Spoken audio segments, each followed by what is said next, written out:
Now Joseph had been taken down to Egypt, and Potiphar, an officer of Pharaoh, captain of the guard, an Egyptian, bought him from the Ishmaelites who had taken him down there. The Lord was with Joseph, and he was a successful man, and he was in the house of his master, the Egyptian.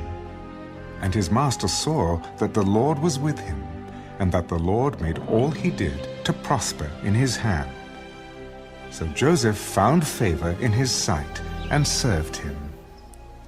Then he made him overseer of his house, and all that he had he put under his authority. So it was, from the time that he made him an overseer of his house and all that he had, that the Lord blessed the Egyptian's house for Joseph's sake. And the blessing of the Lord was on all that he had in the house and in the field. Thus he left all that he had in Joseph's hand, and he did not know what he had except for the bread which he ate. Now Joseph was handsome in form and appearance.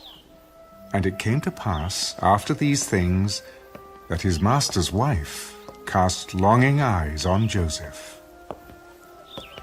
Lie with me. But he refused.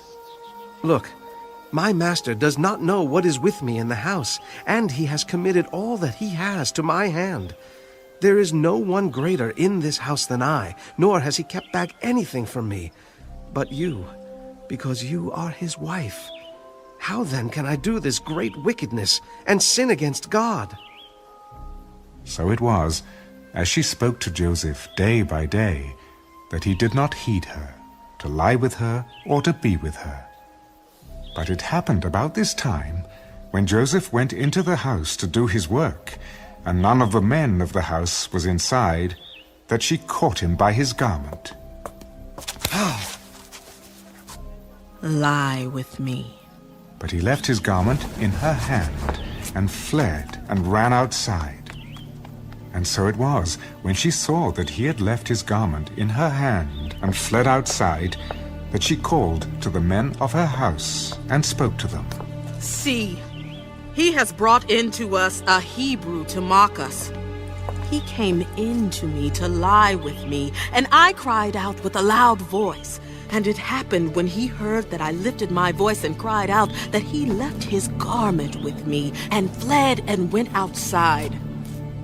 So she kept his garment with her until his master came home. Then she spoke to him with words like these.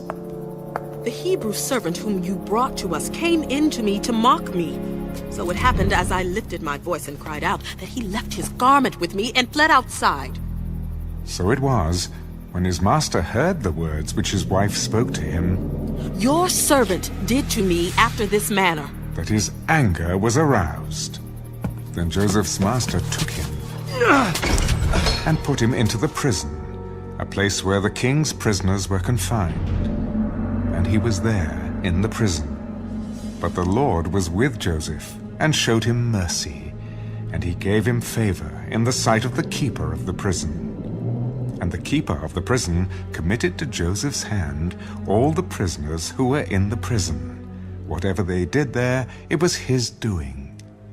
The keeper of the prison did not look into anything that was under Joseph's authority, because the Lord was with him, and whatever he did, the Lord made it prosper.